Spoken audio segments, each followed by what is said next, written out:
When we talk about justice, familiar images immediately come to mind. Clean courtrooms, stern but fair jurors, lawyers fighting for the truth. We believe in that picture because it feels right, comforting, safe. Since childhood, we were taught that the truth will prevail, that if you're not guilty, you have nothing to fear, that the law protects everyone equally. But reality is rarely that clear. There's a town in the state of Alabama, quiet, almost idyllic. Its name is Monroeville. Many don't even realize that one of the most well-known stories about justice came from there, the novel To Kill a Mockingbird, a book that school children in the U.S. have been reading for decades. It's studied as a symbol of morality, as a history lesson, as a warning.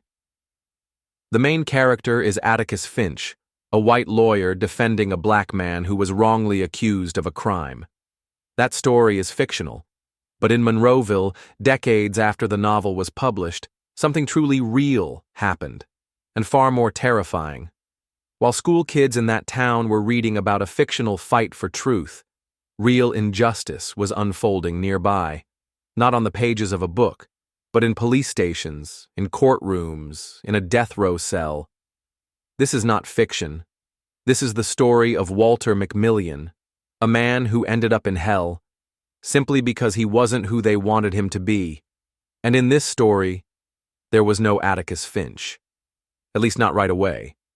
Walter McMillian, an ordinary man, not a hero, not a saint. He didn't write books. He didn't fight the system. He just lived. Born and raised in Alabama. He worked with wood, owned a small lumber mill. In town, people knew him as a calm, hard-working, reliable man. He wasn't loud. He didn't get into trouble. He had a family, a wife, children, a house. Everything that, it seemed, was needed for a quiet, stable life. But one detail made him vulnerable. Walter was black. And one day, he started dating a white woman. In the 1980s in Alabama, that wasn't just unacceptable. It was dangerous. He knew he was walking a thin line, that people disapproved, that there were whispers. But he didn't hide. He didn't apologize. He didn't look away. He was simply himself. And maybe that's exactly what they couldn't forgive. When a murder occurred in town, brutal, loud, high profile, the police came under pressure. The public demanded answers. The media demanded a culprit. And, as had happened too many times before, they didn't start with evidence, but with appearance. They needed a face. They needed a name. And preferably, a black one. McMillian was the perfect target. He had nothing to do with the crime. He had an alibi, confirmed by dozens of witnesses. But who cared? He wasn't who they wanted to see in their town. Not the way they thought a respectable black man should behave. He became a symbol of threat, even though he was just a man. And that was enough for them to pull him from his home one morning and throw him in a cage. That's how his personal war began, with a system that had already made its decision long before the trial. It happened on November 1st, 1986. Monroeville woke up to the sound of police sirens. The body of a young woman, Rhonda Morrison, was found at the local dry cleaners. White, popular, smart, a hometown favorite. The news spread fast. A brutal murder in broad daylight. Shock. Panic. A demand to find the killer. And, as so often happens, a desire to find him as quickly as possible. The police were under pressure. The mayor's office, under pressure. The public wanted action.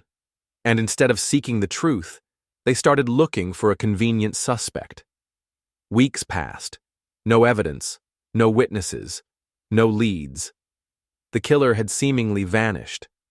So they decided to create one. They chose Walter McMillian, a man people in town had been whispering about for years. He dated a white woman. He's too bold for a black man. He thinks he can get away with anything. There were no facts, but there were prejudices.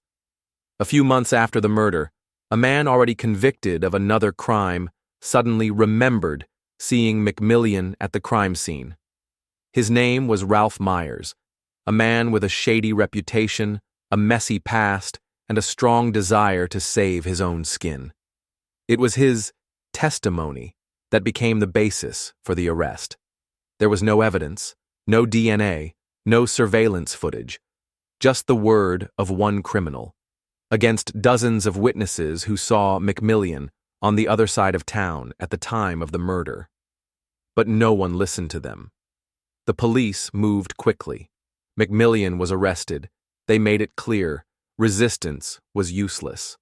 And then, without trial, without conviction, without the chance to defend himself, he was placed on death row.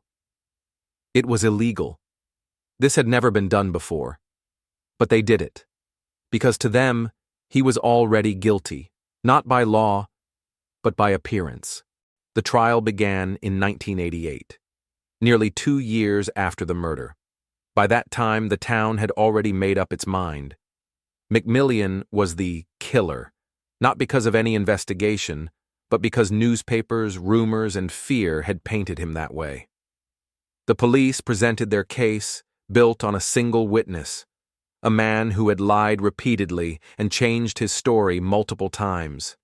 But no one cared, because the accusation sounded convenient, convincing, familiar. The jury was all white.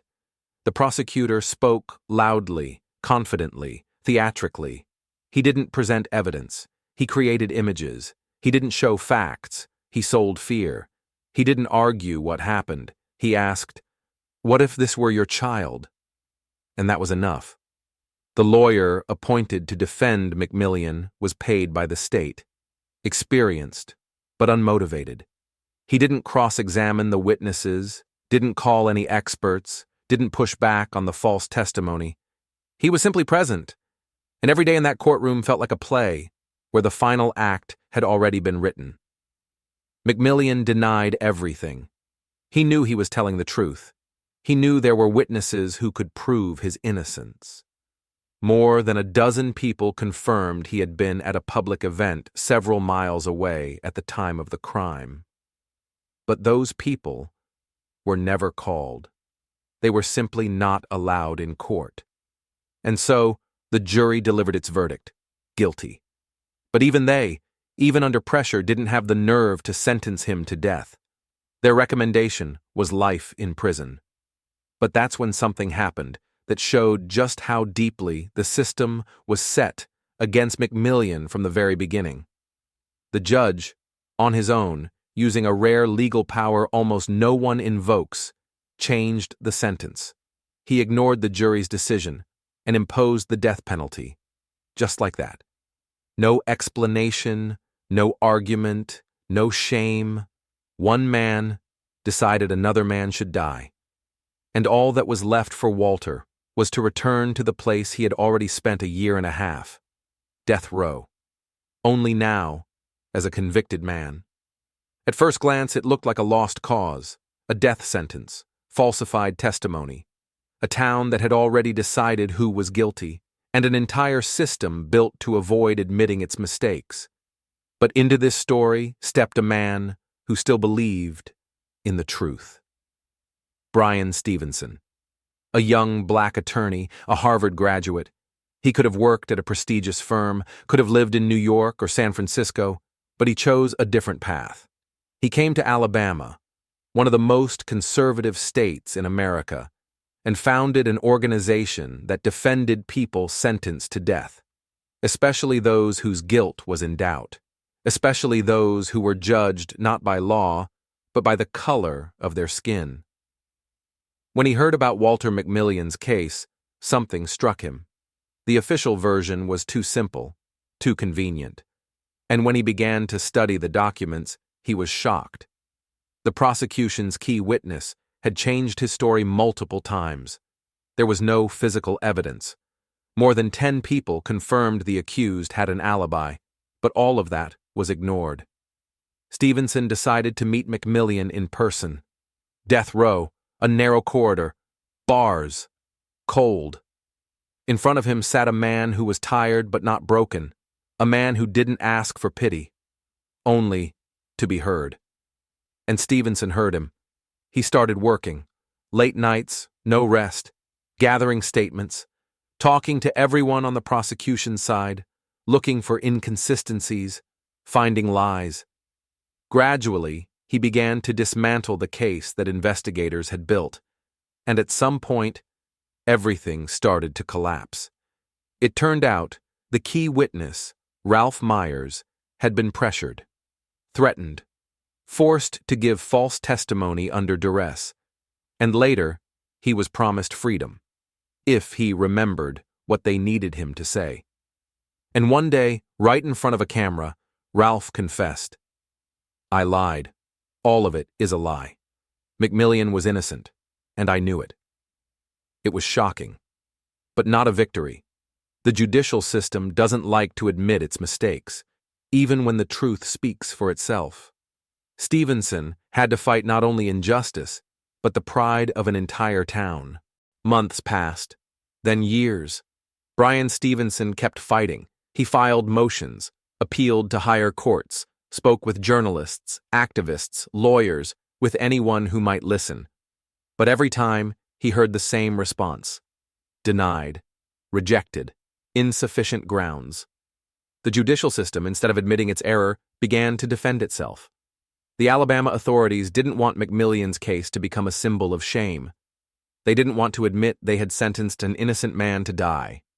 That they had ignored the law because they didn't want to hear the truth. But Stevenson didn't give up. He gathered everything: documents, audio recordings, sworn testimony. Each new fact brought the truth closer. Each new step brought it closer to the light. And finally, in 1993, nearly 6 years after McMillian was thrown onto death row, a new court hearing was held. Stevenson presented evidence that the key witness had lied. He presented dozens of testimonies confirming where McMillian actually was at the time of the crime. He presented documents that had been previously concealed. And then, the judge finally spoke differently. The court admitted the case had been built on lies. There were no grounds for the accusation. The verdict was overturned. Walter McMillian was exonerated, freed, slandered, but finally heard. He had spent 6 years on death row for a crime he didn't commit. 6 years living with the sound of footsteps that could become his last at any moment. 6 years between life and death, without guilt.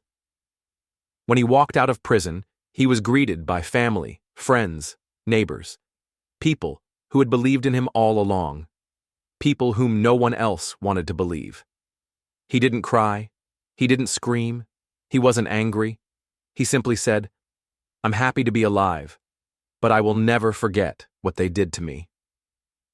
Freedom is not always the end of pain. Sometimes, it's just a new form of it. Walter McMillian walked free as a man who had survived the impossible. 6 years under the constant threat of death. 6 years in 4 walls, where the lights went out at 9 and hope much earlier. He returned home, to his family, his children, his grandchildren. He walked the streets again, drank coffee in his own kitchen, heard the voices of those he loved. But inside him, something wouldn't let go. He couldn't sleep peacefully anymore. He was tormented by nightmares. He often woke up in a cold sweat, because in his mind he still heard the voice of the guard walking toward the bars. His body trembled at the sound of a doorbell. He feared silence, and he feared noise. Everything reminded him of what he had endured. His health began to decline. Signs of dementia appeared. His hands trembled. Sometimes he forgot the names of those he loved, and sometimes he remembered too vividly the things he wished he could forget forever. But the hardest part was the silence. He never received an apology from the state. Not a single word from those who accused him. No recognition, no compensation, no official admission that what was done to him was unjust. The media, which loudly wrote about the brutal killer, never ran headlines saying he was innocent. The people who turned away from him in court never came to say, "We were wrong." He simply walked out and was left alone. Alone with the life that had been stolen from him. But even in that, he didn't break. He didn't cry out for revenge. He didn't demand retribution. He simply said, "I don't want this to happen to anyone else." That phrase became his mission, his quiet cry, his final right to be heard. He passed away in 2003, quietly, without headlines, without ceremonies. He died from dementia and a pain that even doctors couldn't heal. His memory faded, but one thing he remembered until the very end was death row, the waiting, and the way the world decided he was guilty simply because it was easier that way. He spent 6 years waiting to die, for no reason, and when he was finally exonerated, no one said, "I'm sorry." No one was held accountable. No one explained why his life was so easily destroyed. He simply walked free and was left alone. But even that didn't make him bitter. He didn't seek revenge. He didn't ask for payback. He just wanted to make sure what happened to him never happened again. He spoke about it calmly, not as a victim, but as a man who had lost too much, but not everything. And beside him stood a man who had promised that his story would not be forgotten. Bryan Stevenson kept fighting. He founded an organization that still defends those the system is ready to destroy without proof. He wrote a book, and one day he made sure Walter McMillian's story would be heard around the world. That's how the film Just Mercy came to be. Based on true events. Millions of people learned the name that had been buried in silence for decades. Today, Walter McMillian is a symbol, not because he was a politician or an activist or a hero, but because he was an ordinary man, broken by the system.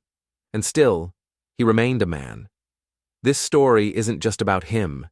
It's about us, about a country that speaks of justice, but far too often forgets what it looks like.